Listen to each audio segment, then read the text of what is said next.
latar belakang terbentuknya ASEAN. Latar belakang pembentukan ASEAN didukung oleh beberapa kesamaan aspek, yaitu persamaan letak geografis. Satu hal yang mendasari terbentuknya ASEAN adalah karena negara-negara tersebut memiliki kesamaan dalam hal geografis. Kedua, persamaan budaya. Selain memiliki kesamaan dalam sisi geografis, negara-negara ASEAN juga mempunyai kesamaan dalam nilai-nilai dasar kebudayaan. 3. Persamaan nasib. Selain Thailand, negara-negara yang berada di kawasan Asia Tenggara merupakan negara-negara jajahan. Misalnya, Indonesia merupakan negara jajahan Belanda. Malaysia dan Singapura merupakan jajahan Inggris. Dan juga Filipina yang merupakan negara jajahan Spanyol. Yang keempat, persamaan kepentingan. Hal yang tidak kalah penting dari sebab-sebab yang membuat terbentuknya organisasi di kawasan Asia Tenggara ini adalah karena adanya persamaan kepentingan antara negara-negara tersebut.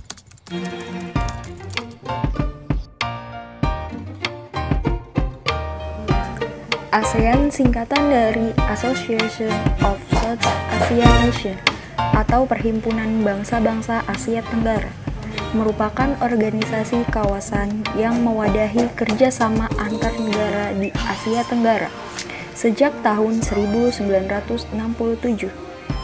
ASEAN didirikan pada tanggal 8 Agustus 1967 di Bangkok, ibu kota Thailand, oleh negara Indonesia, Malaysia, Filipina, Singapura, dan Thailand.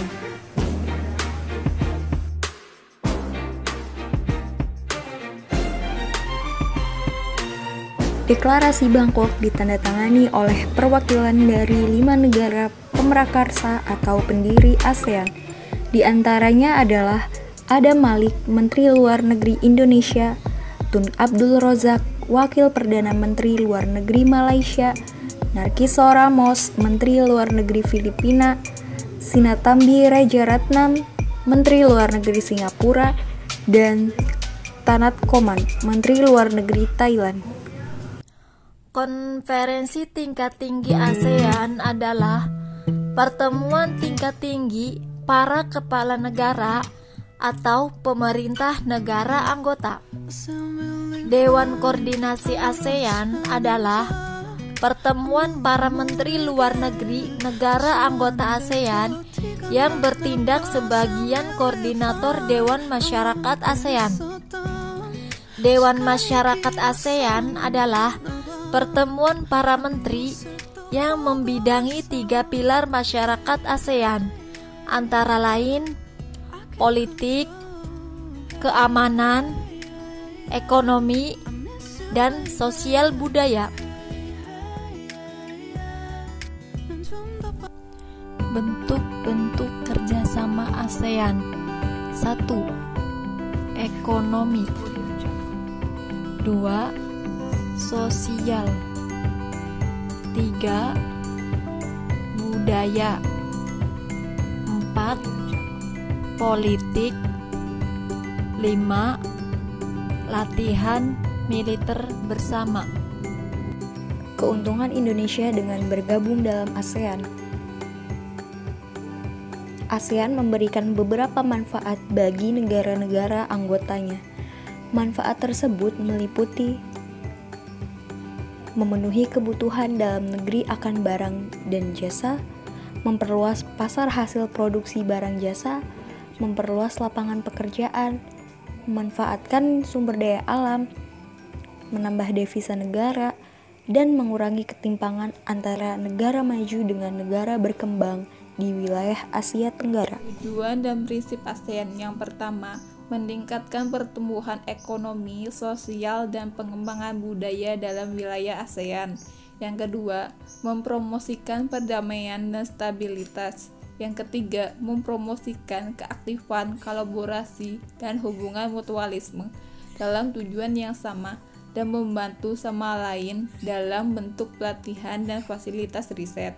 Yang keempat, berkolaborasi secara efektif untuk pengembangan agrikultur dan industri yang lebih perluasan wilayah dagang, perkembangan transportasi, dan fasilitas komunikasi, serta menaikkan derajat hidup warga negaranya.